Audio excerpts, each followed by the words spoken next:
A most peculiar report stating that the renowned scientist and France's first female astronaut Claudie Hainera had to be forcefully restrained after screaming "Earth must be warned," prior to her falling into a coma from a reported overdose of sleeping pills in an apparent attempt at suicide. Of Dr. Hainera's suicide attempt we can read from French media sources. The first French woman in space has been hospitalized after she tried to take her own life, according to published reports.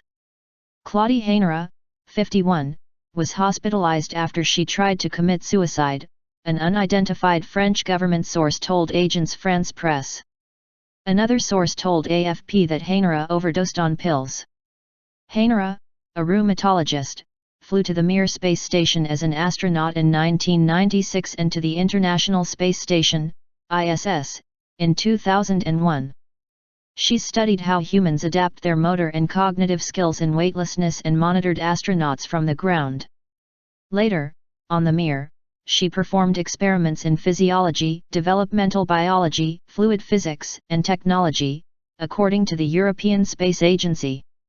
More ominously, these reports continue, was that within hours of Dr. Hainera's alleged suicide attempt her laboratory, where she worked on the forefront of human/alien DNA research, at the world-renowned Pasteur Institute was destroyed by fire, and as we can read as reported by the Associated Press news service. Fire broke out Wednesday in a biology laboratory at the Pasteur Institute in Paris, famed for research on fighting infectious diseases, officials said. No victims were reported, and no sensitive materials or viruses were affected by the fire, which was extinguished by firefighters, an official at the institute said. The official was not authorized to be publicly named according to company policy. The cause of the blaze was unclear. The fire broke out mid-morning in an underground level of one of the buildings in the institute's campus in southern Paris, a lab that conducts research in developmental biology, the official said. Reports on Dr. Hainera state that since her return from space she had become convinced that our Earth had been visited in our historical past by ancient astronauts who had not only had colonized our planet but had genetically engineered the then existing semi-human life forms into our present-day human race. Dr. Hainera's beliefs mirror those of the prominent Israeli writer and researcher Zecharia Sitchin, who it is reported, attributes the creation of the ancient Sumerian culture to the Anunnaki, or Nephilim, a race of aliens from a planet he calls Nibiru, which he believes to be in an elongated, elliptical orbit in the Earth's own solar system.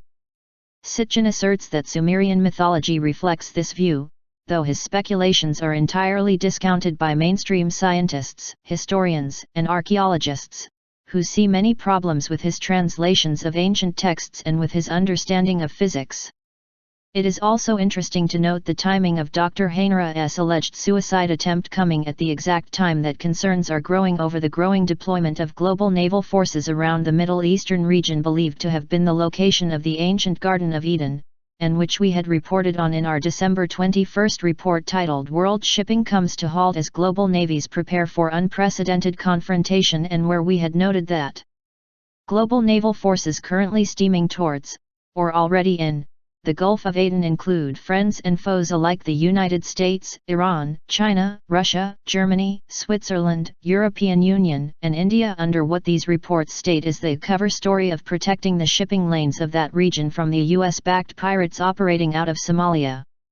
Current news from this region are, also, appearing to show that hostilities have already begun between our Earth's defense forces and the Watchers, as like the United States' last attempt to attack these aliens by themselves this past January has, once again, resulted in massive cuts by the Watchers to the many undersea communication cables laying upon the seafloors of this region, which have now isolated large parts of the Middle East and the subcontinent. Equally important to note is that for the first time in centuries Chinese warships have left their home waters to join the massive international effort to confront what is seen as our Earth's most serious threat ever, and that when attempting to confront an undersea anomaly off the coast of Papua New Guinea, villagers reported a UFO-like craft rapidly ascending from the ocean and streaking skyward, leaving in its aftermath giant swells which have left nearly 32,000 homeless and which the United Nations is now rushing aid towards. To the catastrophic damage wreaked upon Papua New Guinea, the UN is reporting that the swells destroyed houses, food and water supplies, damaged crops and led to the loss of gardening tools.